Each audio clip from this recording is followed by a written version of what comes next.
Is Warzone honestly dying? That's what we're going to be looking today. Just look at these stats since 2020. I can't believe it's been 5 years, guys. But average viewers for Call of Duty Twitch worldwide from September 2019 to August 2025. And again, this is going over on what's happening with Warzone, and it's about 6 times smaller than before. And every single update, it pushed into higher lows or lower highs at that point. We needed to get lower highs to actually see a Warzone getting revived. But is Warzone and Call of Duty actually dying? That is the question we're going to be answering today.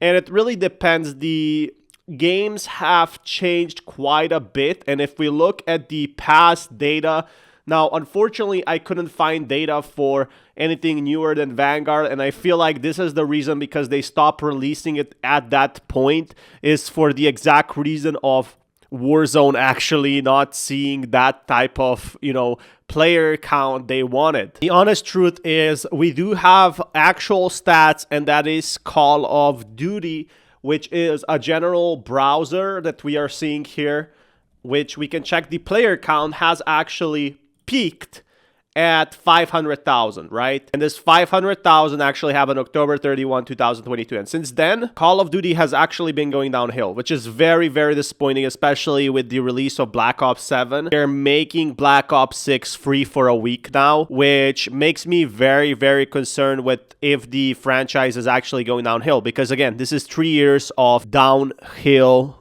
player numbers, especially when Black Ops 6 released. We saw, 300,000 players on the open beta. Battlefield 6 just blew it out of the water. And that's what really worries me. Of course, we have Battle.net numbers, we have other numbers, but compared to this, it's very obvious that there is a revenue drop for Call of Duty in general. So yeah, Warzone 2 was the only thing that really saved Call of Duty at this point, and we haven't gotten a Warzone 3 with Battlefield 6 beta alone surpassing Call of Duty, and the peak player count on Steam from Modern Warfare 2 and Warzone, which is a very disappointing factor. Again, seems like that Call of Duty really did have a lot of potential, but there are some fixes like adding custom maps, for example, would be very nice. Adding some sort of cinematic engine, just like Valve has it. They could be just copying other games at this point, the Source, Filmmaker, and stuff like that, which, it couldn't be exactly like that, but there's something like Fortnite has. It added its own movie engine, and I know some people that are actually making movies for studios, for multi-million-dollar studios, with the Fortnite engine. Now, you probably wouldn't believe that, but he told me it's a lot cheaper to make this design. And it just sounds amazing, right?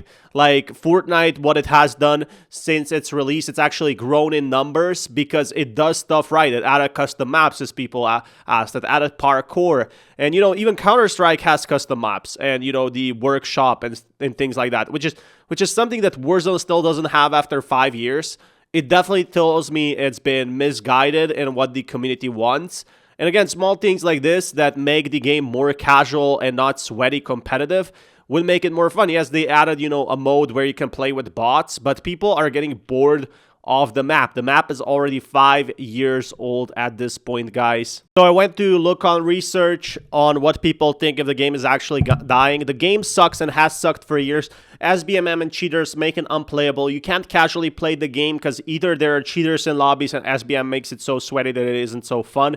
And I kind of agree with that. There is casual mode, but not a lot of people play that, and the bots are way too easy in my opinion. So there is fixes for this. It kind of sucked about a decade now. Here's an actual patent by Activision to enhance microtransactions. I don't personally see a wrong with that, like buy microtransactions or not buy them, as long as they don't impact the game.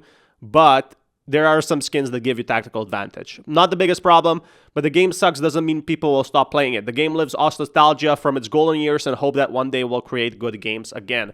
So you can obviously see that the community is very divided on this one. Just wanted to make a quick thesis on this, like a mini analysis. And if this video gets enough views, I'll go deeper into data on what's going on. But yeah, the golden age of Call of Duty. Is Black Ops 7 gonna bring that up?